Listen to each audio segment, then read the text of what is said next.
Ontem nós lançamos os fundamentos de todas as palestras que acontecerão de hoje até domingo. Nós aprendemos que a cosmovisão, a maneira como nós enxergamos o mundo e a realidade, ela guia a nossa compreensão de doença ou de patologia, né? Mas também de saúde. E nós temos um desafio logo de cara, porque é difícil falar de saúde num mundo onde todos já nascem doentes. Da queda para cá, está todo mundo nascendo a caminho da morte. Todo mundo nasce com heranças genéticas que têm potenciais de gerar doenças. Todo mundo nasce com dificuldades que podem se expressar ao longo da sua vida. Alguns nascem sim com doenças congênitas, já nascem com deficiências, já nascem com dificuldades e com suas especificidades. É difícil falar de saúde num mundo onde a gente não sabe bem o que é ser saudável, porque ninguém de fato é saudável. Por melhor que esteja. O problema é que o conceito de doença ou de patologia está intrinsecamente relacionado ao conceito de saúde. Esse é um debate acadêmico que nós apresentamos no dia de ontem.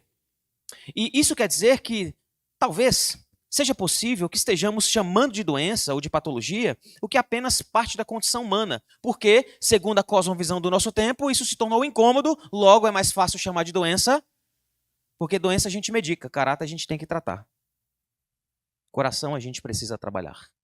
Também aprendemos ontem que toda pessoa, com ou sem deficiência, com ou sem transtorno, ela é antropologicamente igual. Não importa se seja nova ou velha, rica ou pobre, tenha algum transtorno ou não, alguma deficiência ou não, toda pessoa, ela compartilha o que mais de comum temos em termos de humanidade, que é ser imagem e semelhança de Deus, e é daí que vem o nosso valor. E é verdade, eu não estou querendo diminuir as diferenças que possam existir entre nós. Nós somos diferentes de diversas maneiras. Existem diferenças estéticas, motoras, cognitivas. Nós temos diferenças diversas mesmo. Porém, compartilhamos do mesmo centro existencial, que é o coração. Todo mundo, presta atenção nisso, todo mundo, independentemente das suas particularidades, deficiências ou transtorno, tem as mesmas estruturas do coração. E, consequentemente, significa que na experiência humana não há realidade material que também não seja espiritual. E o coração dessas pessoas precisa ser tratado tanto de qualquer outra. Aprendemos, por último, no dia de ontem, que todas as crianças precisam de cuidados especiais, não apenas as deficientes, não apenas as que possuem psicopatologias. Todas demandam aspectos específicos de cuidados, porque todas têm pecados pessoais e um coração carente do evangelho. Toda criança precisa de salvação. Salvação essa que não depende das capacidades cognitivas para poder compreender, mas depende do poder de Deus de derramar sobre essa pessoa. A partir de hoje, nós vamos falar de aspectos um pouco mais específicos, estudos de caso, por assim dizer. Nós falaremos sobre o transtorno do espectro autista, depois falaremos sobre ansiedade, emoções descontroladas e pensamentos desordenados e assim por diante, tá? Nessa primeira palestra de hoje, eu quero falar sobre transtorno do espectro autista e a fé cristã. A média anual mundial de crianças diagnosticadas com transtorno do espectro autista é em torno de 2%. Porém, esse número vem apresentando uma expressiva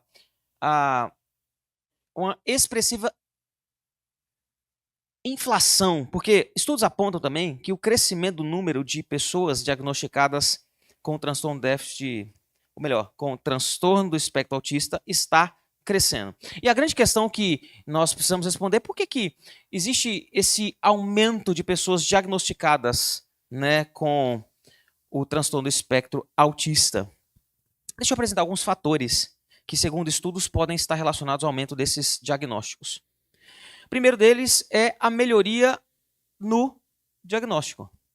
A ampliação e o refinamento dos critérios diagnósticos têm contribuído para que mais crianças sejam identificadas com transtorno do espectro autista. Além disso, segundo o DSM-5, e se você não está familiarizado com essa nomenclatura, o DSM é um livro da convenção de todos os profissionais que trabalham na área da saúde mental, que serve de guia para que os diagnósticos sejam feitos. É uma convenção. De tempos em tempos, esses profissionais se unem numa conferência que leva dias, talvez até mais do que isso, e eles vão discutir caso a caso e chegar, se dividir em comissões, discutir caso a caso e chegar aos sintomas e aos possíveis tratamentos para que essas psicopatologias sejam tratadas. Chama DSM e já está na sua 5ª edição. Recentemente, a 5ª edição precisou de uma revisão, então está no DSM-E, que é a revisão da 5ª edição. Então, o DSM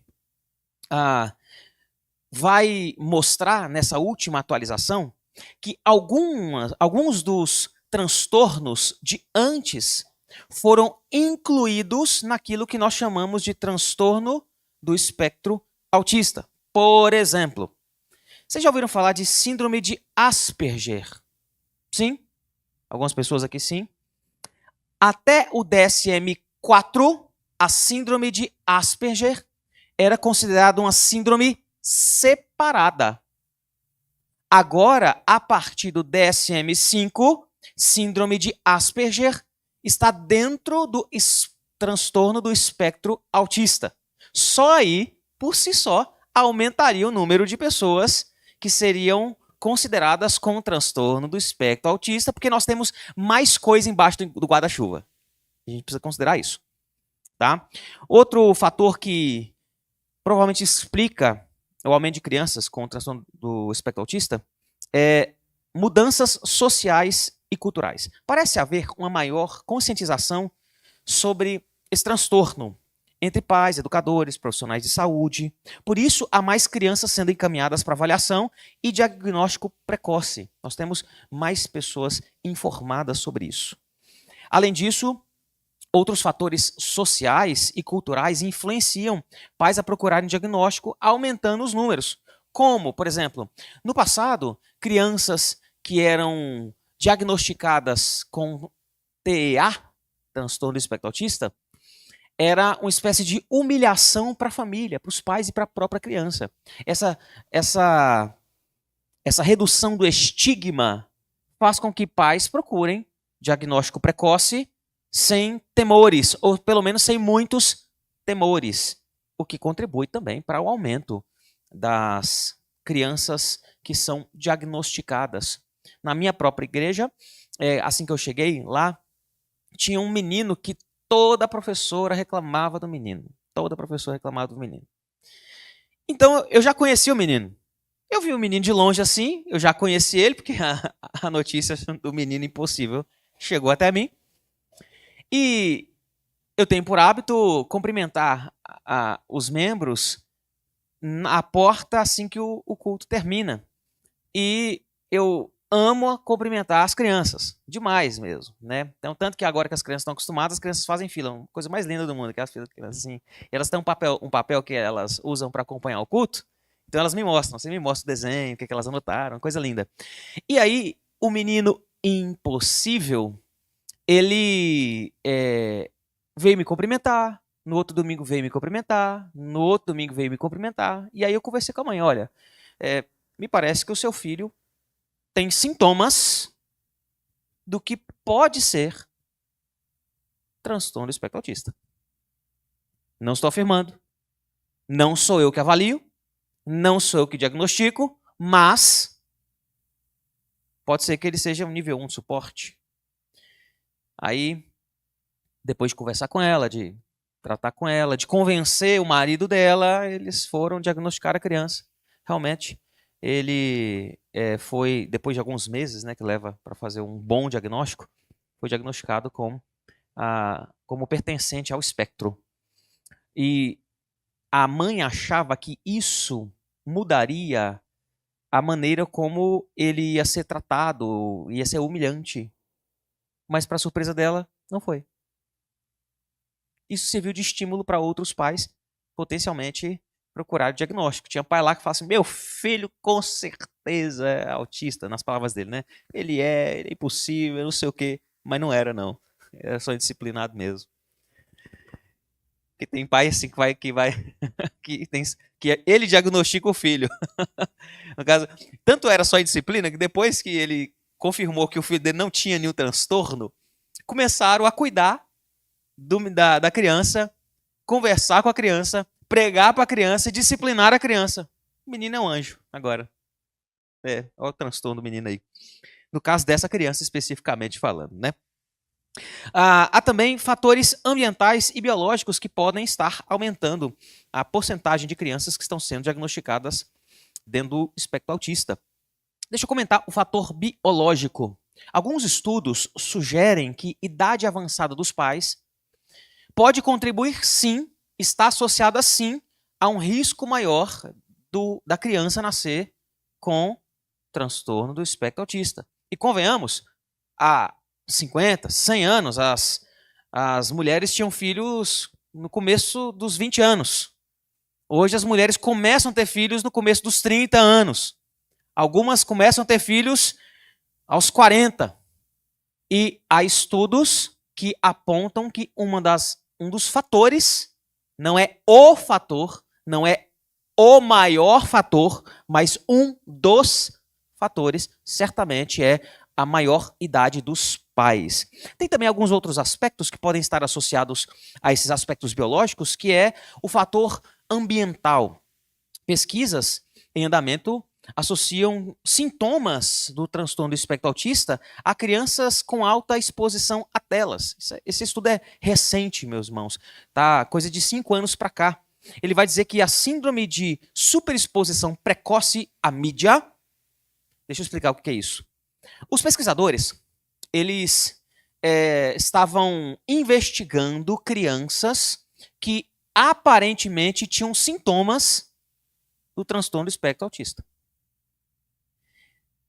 E uma das pesquisas era a rotina, o que eles faziam, como é que os pais educavam eles e tudo mais. E por causa dessa pesquisa, eles nomearam essa alta exposição a telas dessa geração como síndrome de superexposição precoce à mídia. E esses pesquisadores, eles chegaram à conclusão que essa síndrome de superexposição precoce à mídia deve ser avaliada em crianças que apresentam atraso de fala com sintomas similares ao autismo. Isso quer dizer que, provavelmente, tem crianças que apresentam sintomas do autismo, porém, estão apenas sendo hiperexpostas a telas. Nós já falaremos sobre os sintomas de crianças que são autistas, né? Ou que estão dentro do espectro. Mas uma das características é a inabilidade de olhar nos olhos, inabilidade social, de interpretação social, cognitiva, entre outros fatores. Só que uma criança que cresce olhando para a tela não aprende a olhar nos olhos. Uma criança que cresce sendo entretida e hiperestimulada por desenhos de cores hipervibrantes, de cortes rápidos, de linguagem hiperbólica. O que é linguagem hiperbólica? Você viu aquele desenho que tudo é... Isso é linguagem hiperbólica. Então, o menino está acostumado a ouvir frequências só altas. Inclusive, deixa eu abrir um parênteses aqui. Eu não quero devagar muito, não, mas deixa eu abrir um parênteses.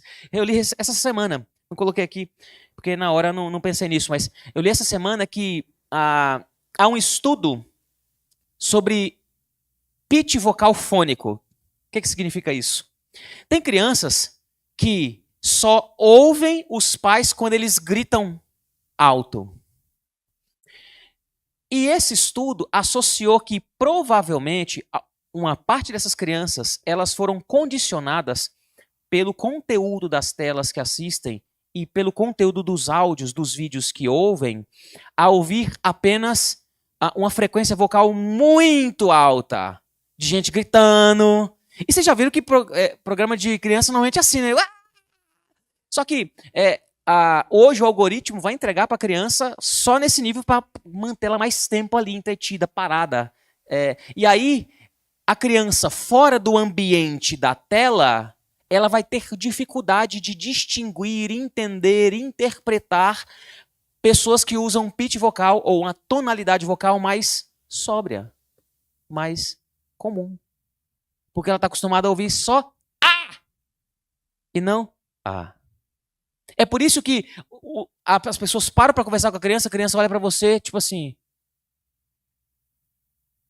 não está te entendendo. E rapidamente ela fica fadigada e foge, sabe, daquela conversa. Porque você está tentando conversar calmo com ela, mas ela se acostumou ou foi habituada a ouvir só A. Por isso que ela só ouve grito, com maior frequência. Mas tem criança que é sem vergonha mesmo, então não estou falando de todas não, tá? É importante dizer. Porque eu estou falando isso porque o próprio estudo fala isso. E isso não são para todas as crianças. Nós estamos falando de um recorte específico de crianças que foram condicionadas por esses conteúdos excessivamente, insistentemente, e por isso manifestar essas características, tá? Fechei o meu parênteses. Deixa eu voltar aqui. Outro fator que pode estar aumentando os números de diagnósticos é o diagnóstico tardio. No passado, muitas crianças com sintomas leves ou moderados que poderiam estar dentro do espectro autista podem ter passado despercebidos e sido diagnosticadas com outras condições ou nem terem sido diagnosticadas. Com o tempo, essas crianças agora estão sendo identificadas como tendo transtorno do espectro autista. Agora, também está acontecendo uma onda de adultos que estão sendo tardiamente diagnosticados. Eu acho que cada caso precisa ser analisado pessoalmente, contextualmente, mas dependendo do caso, talvez o diagnóstico tardio possa criar mais problemas do que resolver situações. Deixa eu dar um exemplo aqui, caso real, tá bom? Família, casal casado, 10 anos, filhos, rotina, dificuldades no casamento, dificuldades na criação dos filhos, dificuldades nos trabalhos, vida comum. Vida comum, né? Suspeitou-se de que o marido estava dentro do espectro autista. Vieram falar comigo. Perguntaram, o que você acha, pastor? Falei, eu acho que pode ser. Porém, se você pegar o papel hoje, com o diagnóstico, o que você vai fazer com isso? O que vai mudar? Não, porque vai mudar, nós vamos correr atrás disso. Então, tudo bem, vocês querem, podem lá fazer. Depois de meses, eu acho que no caso deles, levou, ele já era adulto, com um grande repertório e tudo mais, levou mais de um ano para poder bater o martelo e ele tá dentro do espectro autista, nível 1 de suporte, grau 1 de suporte. E para quem não está familiarizado com a nomenclatura, é que, como é um espectro, é classificado por graus ou níveis, né? Nível 1 mais brando e os outros níveis mais severos, até os casos da pessoa ser afônica, não falar, etc. Tá bom? No caso dele é 1, nível 1. Depois que ele foi diagnosticado, eles começaram a ter mais problemas ainda conjugais, com os filhos e com o trabalho. No trabalho, o chefe foi falar alguma coisa com ele, ele levantou, virou pro chefe, você não pode falar isso comigo que eu sou autista, foi embora.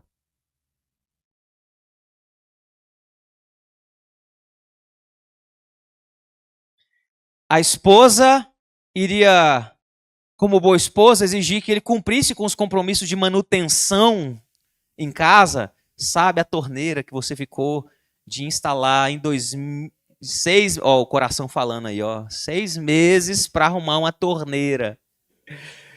E no caso dessa pessoa específica, ele era bom em fazer tarefas manuais. Não é incapacidade, mas a esposa, poxa, faz 6 meses que você falou que ia instalar a torneira, o marido foi, se fechou no quarto e ficou uma semana sem falar com a esposa. Ele nunca tinha feito isso. E situações assim começaram a acontecer, né? Vem a esposa falar comigo. Sabe aquele negócio do show? Volta o cão arrependido. Pastor, as coisas pioraram. Eu vou dizer uma coisa para vocês. Eu tenho por convicção pessoal nunca falar a frase eu te avisei. Porque ela nunca ajuda e frequentemente só atrapalha. Mas eu pensei. Pastor e tal, aí eu... Moral da história. Conversei com ele e ele passou a justificar os seus erros e falhas no diagnóstico. Estou desestimulando diagnósticos tardios? Jamais. Esse é um caso. E um caso específico. Mas eu estou dizendo que, sem diagnóstico, a gente já gosta de se justificar, não é verdade? Imagina se você tiver um papel na mão que te ajuda no argumento. Percebe? A gente sempre tem que considerar essa dimensão da nossa pecaminosidade, tanto em adultos, mas também em crianças, tá bom? Quando eu olho para todos esses fatores relacionados, eu estou dizendo que esses fatores, eles influenciam, de alguma maneira, na nossa dinâmica social. E certamente desafiam a igreja. Por isso que nessa palestra eu quero, em 3 partes, dar ferramentas para que vocês pelo menos compreendam melhor. Na parte escrita que está sendo disponibilizada pela equipe missionária, lá na banquinha de livros, eu escrevi um artigo com passos práticos para lidar com essa situação. Tá? Então são conteúdos complementares. Deixa eu começar explicando o que é o transtorno do espectro autista. Em poucas palavras, o transtorno do espectro autista é um transtorno neurodesenvolvimental. Isso significa que ele está associado a aspectos neurológicos, comportamentais, sociais e hereditários. Tá? Não existe, contudo, gene do autismo. Pesquisas estão sendo feitas, mapeamento genético está sendo realizado, mas ninguém achou, tá vendo esse gene aqui? Esse aqui é o gene do autismo. E, sinceramente, eu tenho medo se um dia alguém achar isso. Porque o dia que alguém achar o gene do autismo, eu tenho medo disso virar eugenia. Ao longo da história da humanidade, as pessoas sempre segregaram outras pessoas baseadas em características ou fisiológicas ou genéticas. Raça, cor, entre outros aspectos. E se o mapeamento genético avançar o suficiente para que eu consiga fazer isso ainda o bebê dentro do ventre? E os médicos comecem a ver que não é de mau negócio abortar uma criança que apresenta esse gene. Nós falamos sobre isso ontem, citando o caso de síndrome de Down. Síndrome de Down tem o gene. E há países que abortam 100% das crianças que dentro do ventre são diagnosticadas com síndrome de Down. Hoje, o que se tem é que há uma comprovação de que há muitos genes envolvidos na composição da condição de alguém dentro do espectro.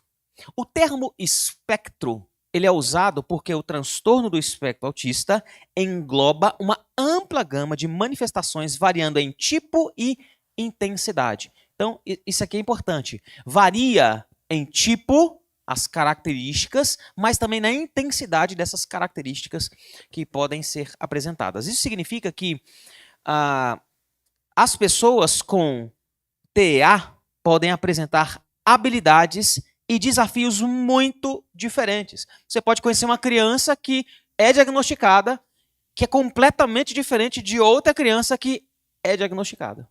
Tá bom? Agora, quais são os aspectos de alguém dentro do espectro autista? E por que eu estou falando de aspecto e não sintomas? Porque eu entendo que o transtorno do espectro autista é uma condição e não uma doença. Doença tem sintoma. Então eu prefiro tratar alguém no espectro autista como estando numa condição e não com uma doença. Tá? Primeiro aspecto é dificuldades na comunicação e interação social. Deixa eu dar alguns exemplos. Problemas no relacionamento com colegas e no desenvolvimento de amizades. Problemas para entender a comunicação verbal e não verbal, como olhares, como toques, como expressões, que naturalmente são compreensíveis, e culturalmente também. Por que eu estou falando isso? Porque tem algumas expressões que fazem todo sentido dentro de uma cultura, mas que não fazem sentido dentro de outra cultura diferente. Eu me lembro que eu fui pregar no Nordeste, em Fortaleza. Aí, tô olhando um homem lá longe, assim, do outro lado da igreja, fazendo um gesto na minha direção. E assim, eu não... eu fiquei na minha, né? Esse homem gesticula e tá vindo na minha direção, aí ele começou a chegar e começou a ficar mais ameaçador, sabe?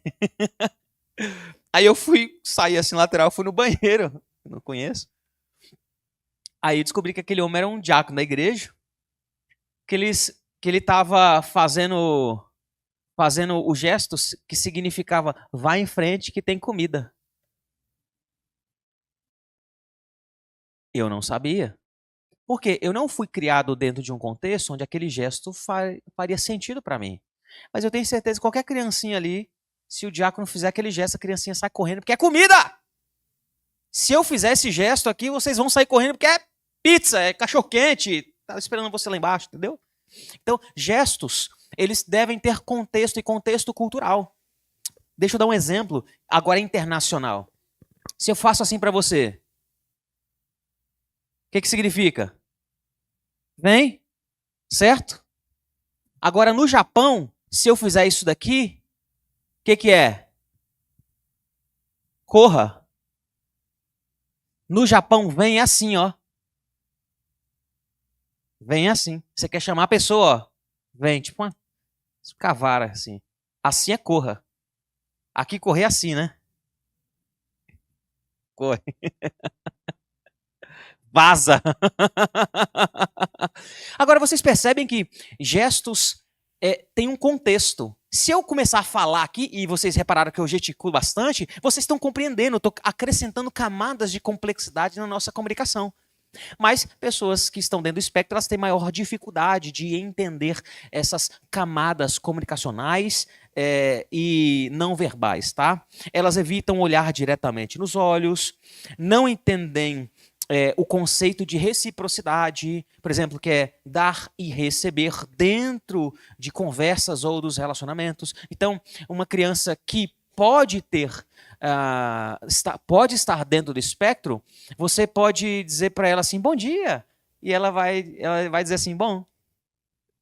Ou perguntar assim, como é que você está? Na nossa cultura como é que você está? O que você pergunta? E você está bem também? Não é assim? Reciprocidade. Essas pessoas que estão dentro do espectro podem ter dificuldades de entender essa questão de reciprocidade. Como é que você está? Ela vai falar, tudo bem. E você está ali. Aí você sai falando, que sem educação essa criança, o pai desse menino aí. Mas pode ser, no caso dela tá dentro do espectro. Outro aspecto seria expressar emoções diferentes do esperado. Por exemplo, no momento em que é para falar baixo, fala alto. No momento que é para chorar, ela pode rir, dar gargalhada. Isso pode acontecer, por exemplo, em velórios, né? Tá todo mundo ali falando um pouco mais baixo, mais comedido. E a criança chega normal, aí do nada dá uma gargalhada. Aí todo mundo. Sem educação, né? Mas é uma característica. Indivíduos com transtorno do espectro autista podem ter dificuldade de entender normas sociais, fazer amigos ou interpretar sinais sociais como expressões faciais, tá? Outro aspecto do espectro é padrões de comportamentos restritos e repetitivos, ou fixar-se em uma rotina ou interesses específicos, que é o que as pessoas conhecem como hiperfoco. Esse menino que eu mencionei como exemplo há pouco, que foi diagnosticado, né, como sendo do espectro autista, ele tem o hiperfoco em sementes e plantas. Um dia ele chegou na porta e disse para mim: pastor, o senhor sabia que as tâmaras levam até 100 anos para frutificar? E eu não queria questionar o menino, né? Mas na minha cabeça, onde já se viu uma árvore levar 100 anos para poder dar o primeiro fruto? Aí eu fui pesquisar na internet, ele tinha razão. Realmente as tâmaras podem levar até 100 anos para poder frutificar pela primeira vez. E eu comecei a perguntar coisas de plantas, árvores e frutas para ele. Ele sabia tudo. Tudo. No aniversário dele, eu comprei uma caixa de sementes e entreguei para ele. Sementes de hortaliças assim, né? Aí ele fez uma horta na casa dele e começou a dar hortaliças para os vizinhos. Né? Tem vizinho que nunca falou com a família, mas toda semana ia pedir um pé de alface lá na casa dele. O pai dele falou para mim. 9 anos. 9 anos. E aí, com isso, eu comecei a conversar com ele e o menino começou a prestar atenção nos cultos, fazer anotações e desenhos de plantas. Afinal de contas, o hiperfoco estava lá ainda, né? Algumas crianças podem ser muito inflexíveis a mudanças. Qualquer mudança no horário, na rotina, ou até mesmo de móveis, podem ser extremamente estressantes para crianças neurodivergentes, tá? Ter obsessão por alinhar objetos ou organizá-los em padrões pode ser um aspecto, tá? Discursos e movimentos podem ser repetitivos. Então, tem alguns casos, a criança pode ter o costume de ficar balançando assim, movimentos repetitivos, ou balançando de um lado para o outro, ou dizer as mesmas expressões repetidamente. Isso não é tão incomum assim. Gestos podem seguir padrões. Alguns podem girar. Eles não ficam tontos. Eles giram em torno do mesmo eixo e permanecem equilibrados. Parece um superpoder. Tá? Além disso, outro aspecto é a hiperatividade ou hipoatividade. Isso significa que algumas crianças podem ser muito agitadas do que é esperado, mas podem ser pouco agitadas em relação ao que é esperado. Então, não é porque a criança não para quieta que ela é neurodivergente. Mas também não é porque a criança fica só quietinha, borocochô, sabe? Que ela é neurodivergente. Os dois tanto a hiperatividade ou a hipoatividade pode acontecer. Agora, é importante dizer, depois de apresentar esses aspectos, que vocês viram que varia amplamente. Alguns indivíduos podem ter habilidades intelectuais normais ou acima da média, mas outros podem ter habilidades intelectuais e motoras abaixo da média ou normais, tá? Porque varia demais. E por causa das características do espectro autista, dependendo, presta atenção nisso, dependendo da criação que essa criança recebe, elas podem ser ou extremamente competentes e atentas ou inquietas e imperativas. E por fim, o diagnóstico de transtorno do espectro autista é clínico, baseado em observações comportamentais, entrevistas com os pais e cuidadores e, quando necessário, testes psicológicos. Como eu já falei, não há teste genético para identificar. Ninguém faz um exame de sangue e sai lá o resultado que você está dentro do espectro autista, que você é neurodivergente. Normalmente, irmãos, o diagnóstico é feito na primeira infância, mas em alguns casos pode ocorrer mais tarde, dependendo da severidade dos sintomas. É basicamente isso que é o transtorno do espectro autista. Tá bom? Agora, no segundo momento, eu quero dar algumas recomendações de como lidar com o transtorno. Eu vou tirar essas recomendações nesse livro do Ron Sansom, infelizmente não traduzido ainda. Ele é um guia para pais de crianças autistas.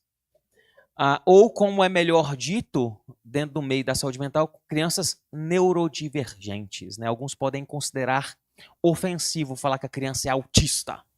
É neurodivergente. Tá? Dica 1. Estabeleça rotinas consistentes. Porque crianças neurodivergentes frequentemente se beneficiam de uma rotina diária estruturada e previsível. Isso significa que deve-se manter horários consistentes para atividades como refeições, banhos e sono, o que ajuda a reduzir a possível agitação e nervosismo dessas crianças.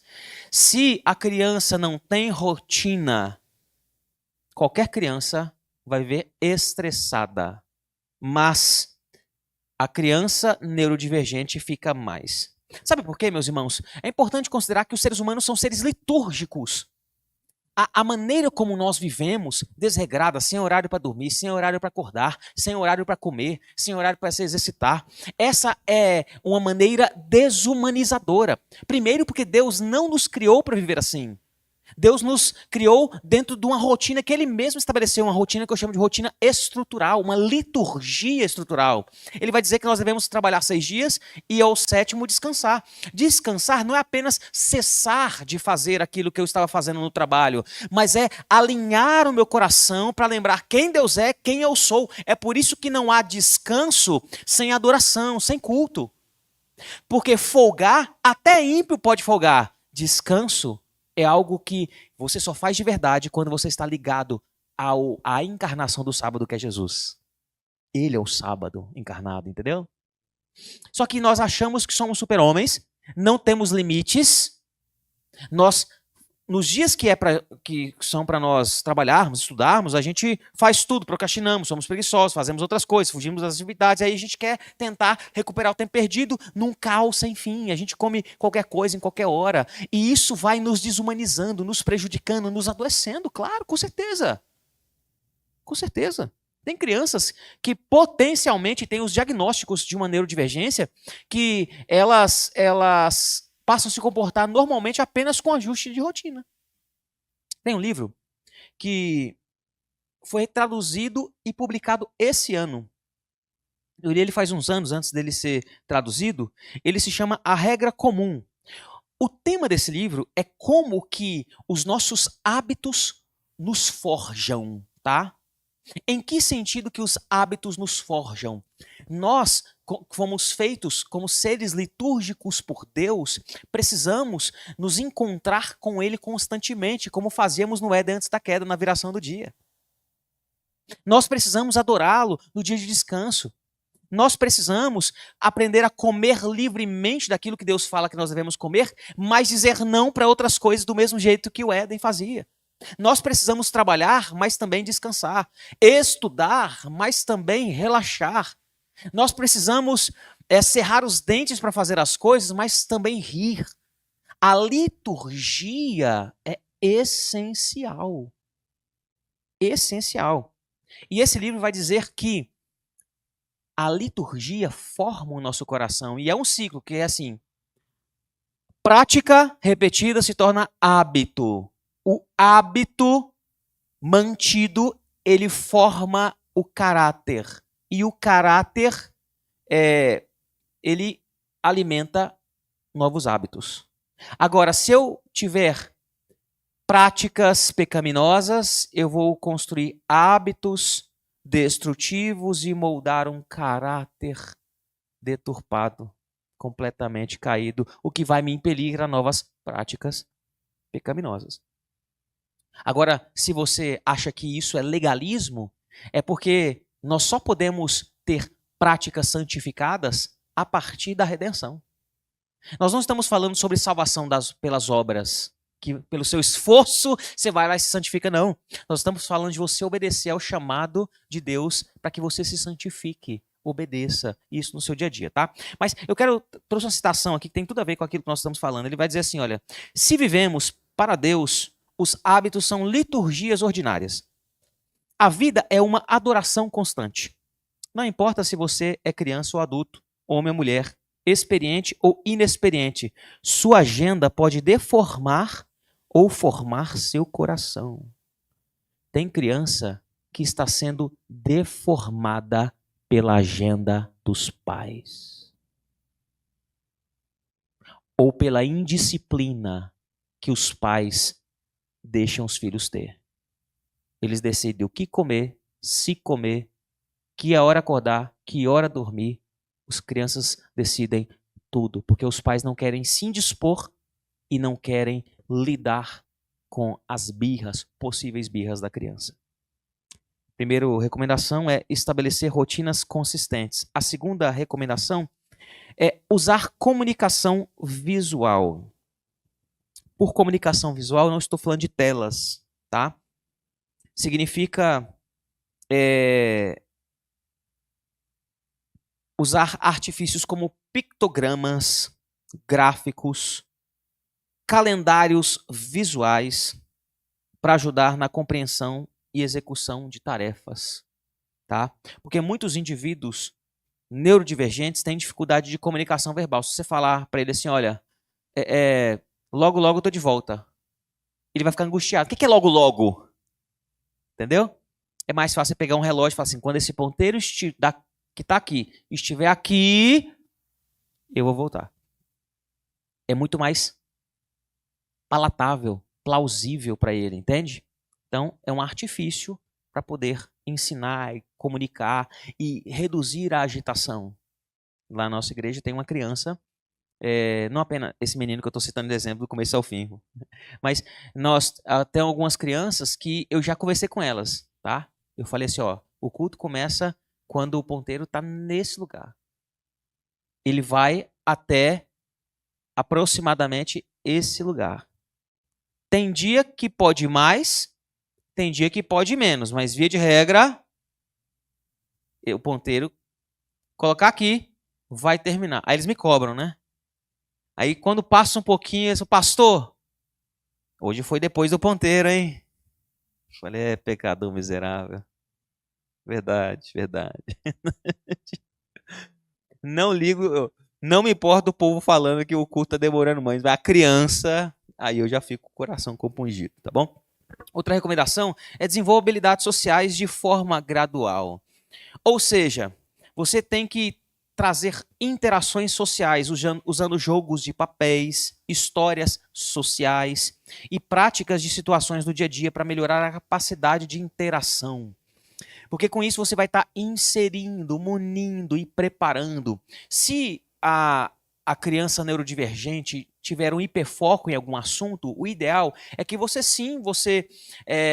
consiga nutrir esse hiperfoco, mas não deixar que a criança seja engolida por esse hiperfoco. Porque se ele descobrir que é possível ele só ler, ouvir, aprender, assistir e conversar sobre o assunto que ele quer, ele não conversa com mais ninguém. Apenas com as pessoas que se propõem a falar do assunto dele. Então você precisa puxá-lo aos poucos desse universo. Frequentemente usando os assuntos do hiperfoco.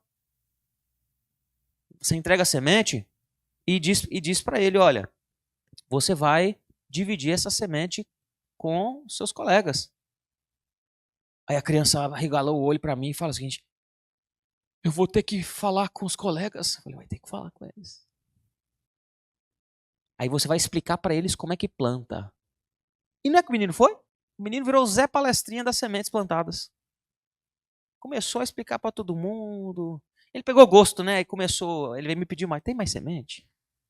Ele queria dar semente para os diáconos que ficavam lá na porta. Aí ele chegava, o senhor já tem um pé de alface?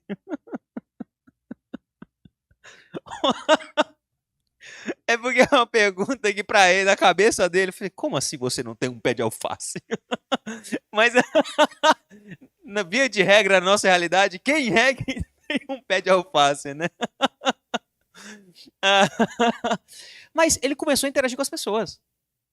Parou de ter medo. Parou de andar na coleira como bicho. Porque ele começou a interagir, tá? É isso que eu quero dizer também com o estímulo à comunicação, incentivar a criança a comunicar suas necessidades, desejos, por meio de fala, gestos ou comunicação alternativa. É fundamental promover uma espécie de autonomia da criança.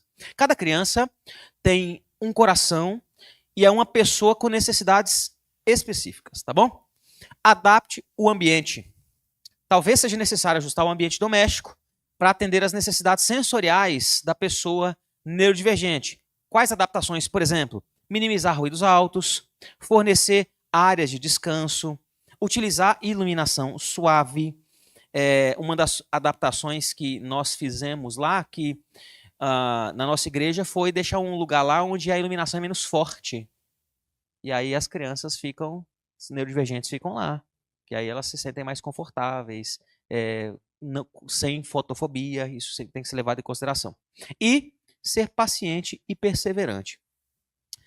O que significa ser paciente e perseverante? Entender que o desenvolvimento de habilidades e a adaptação a mudanças pode levar tempo. E perseverar é crucial, meus irmãos. Agora, sabe uma coisa que eu notei lendo esse livro, para preparar a palestra? Olha as recomendações. Estabeleça rotinas consistentes.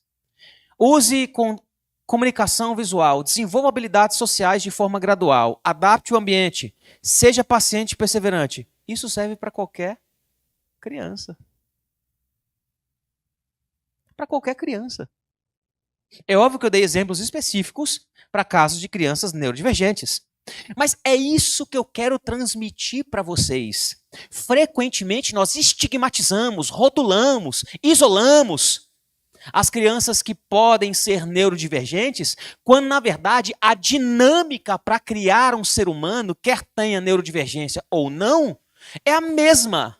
Eu tenho que ver a pessoa não como um objeto que é formado numa produção, usando os mesmos recursos para fazer as mesmas coisas. Porque tem pai que fala assim, meu Deus, eu não sei o que eu fiz, eu criei os filhos iguais. Está errado! Seus filhos são diferentes. Eles têm necessidades diferentes. Eles têm dons e talentos diferentes. Eles têm pecados diferentes. Eles têm demandas diferentes. E você, como responsável diante de Deus, como chamado diante de Deus, você tem que olhar com o seu filho e ver o que meu filho precisa e entregar para ele. Não é o que ele quer, nem o que você quer. É o que ele precisa. Porque senão, os mesmos erros da criação das gerações passadas são replicadas hoje. Ou são rompidas de uma vez e nós ficamos perdidos. Se tem uma experiência angustiante na nossa geração, é a paternidade e a maternidade. As mães que estão aqui vão saber do que eu estou falando. Vocês não têm a impressão que vocês estão sempre erradas, sempre perdidas e sempre cansadas? Quanto ao cansaço, eu não tenho o que fazer. Mas essa impressão de vocês estarem sempre erradas é porque toda hora chega alguém falando uma coisa. Falando diferente, sabe? O Instagram fala assim, quando você descobriu... Eu tenho raiva de vídeo que começa assim, né? Com que idade você descobriu que... Tenho raiva. Mas o que seu filho precisa é que você enxergue como um ser humano, com demandas específicas, com coração específico, para que você discipline, corrige, pregue o evangelho especificamente, inclusive crianças neurodivergentes, tá? E com o tempo você tem que aprender a celebrar as pequenas vitórias ao longo do caminho. Celebre. A máxima do livro aí é incluir a criança na rotina da família e a família na rotina da criança. Não posso ensinar para a criança que tudo gira em torno dela. Não posso. Porque quando não girar em torno dela, ela vai ficar ansiosa, estressada, vai dar piti, vai fazer você passar vergonha e você vai ceder ao que ela quer. Eu não posso ensinar isso para ela. Inclusive, quando eu olho para as escrituras, eu vejo exatamente isso. Os pais inserindo o evangelho e a educação na criança na rotina de andar com Deus. Olha só, escute Israel, o Senhor, nosso Deus, é o único Senhor. Portanto, ame o Senhor, seu Deus, de todo o seu coração, de toda a sua alma, com toda a sua força. Essas palavras que hoje lhe ordeno estarão no seu coração. Você as inculcará nos seus filhos e delas falará quando estiveres sentado à mesa. Vida comum, refeição, dia a dia, comunidade, andando pelo caminho, convive, trabalhando, ao deitar-se e ao levantar-se, todo momento. A partir, acordou, começa. foi deitar, termina. Também deve amarrá-las como um sinal na sua mão, ou seja, tem que estar ligado ao seu comportamento. Aquilo, quando você for fazer, você tem que lembrar dessas instruções. E elas lhe serão por frontal entre os olhos. Você vai enxergar o mundo, a sua cosmovisão é através desse evangelho, dessa vida com Deus. E você as escreverás nos umbrais da sua casa e nas suas portas. Isso aqui não é literal. É você vai marcar a sua família com essa palavra de que Deus é o único Deus. É isso que seu filho precisa. Ser incluído na rotina da família e a família ser incluída na rotina da criança. Tá bom? Eu quero terminar dando motivação para você. Eu tenho aprendido que às vezes a gente sabe o que fazer. Nem sempre sabemos como fazer. Muito menos paramos para refletir o porquê fazer. Motivações são tão importantes porque Jesus critica os fariseus de darem dízimo até das hortaliças, até dos pés de alface. Não que isso fosse errado, mas que os religiosos faziam isso com a motivação errada. Motivação é importante. Você não é chamado, você vai prestar contas a Deus não apenas pelo que você faz, ou pelo que você pensa, ou pelo que você deixa de fazer. Você vai prestar contas do porquê você faz, por que você deixou de fazer, ou por que você pensou. Por quê? Lidar com o transtorno do espectro autista. Primeiro, porque uma pessoa neurodivergente não é menos gente. Esse livro vai dizer o seguinte, olha, numa sociedade cada vez mais bestializada, os humanos valem menos que animais e crianças valem menos do que filhotes. Negligenciarmos a criação e a atenção de pessoas neurodivergentes é desumanizarmos quem foi feito à imagem e semelhança de Deus. Precisamos falar de neurodivergência, de pessoas dentro do espectro autista, porque essas pessoas são pessoas. São gente.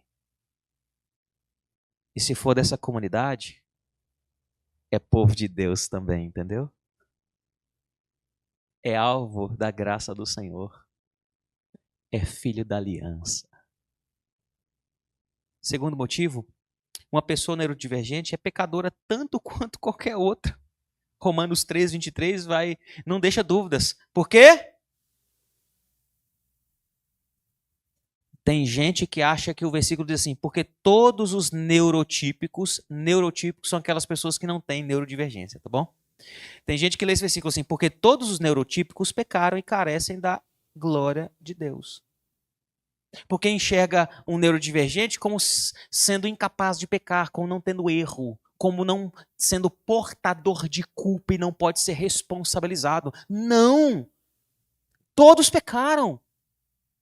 Independentemente da condição. Isso significa que essa criança ou esse adulto neurodivergente é pecador. Esse adulto que eu dei como exemplo, ele é pecador, está usando o rótulo da neurodivergência dele para poder pecar mais e continuar no conforto do seu pecado. Não deixe seu filho assim. Você é instrumento de Deus para no mínimo atrapalhar o pecado do seu filho. Não deixa seu filho pecar em paz, pelo amor de Deus. Além disso, porque uma pessoa neurodivergente precisa de salvação e evangelho. A continuação do versículo diz, vamos ler todos juntos?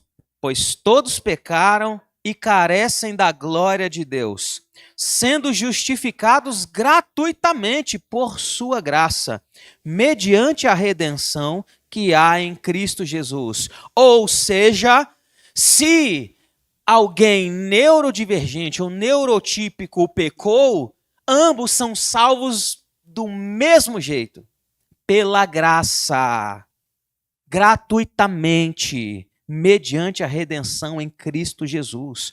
Se Deus abre o morto neurotípico, abre o coração do morto neurotípico para que ele possa crer, trazendo ele à vida, ele abre de igual maneira o coração do neurodivergente para que ele possa crer e ser trazido de volta à vida, do mesmo jeito.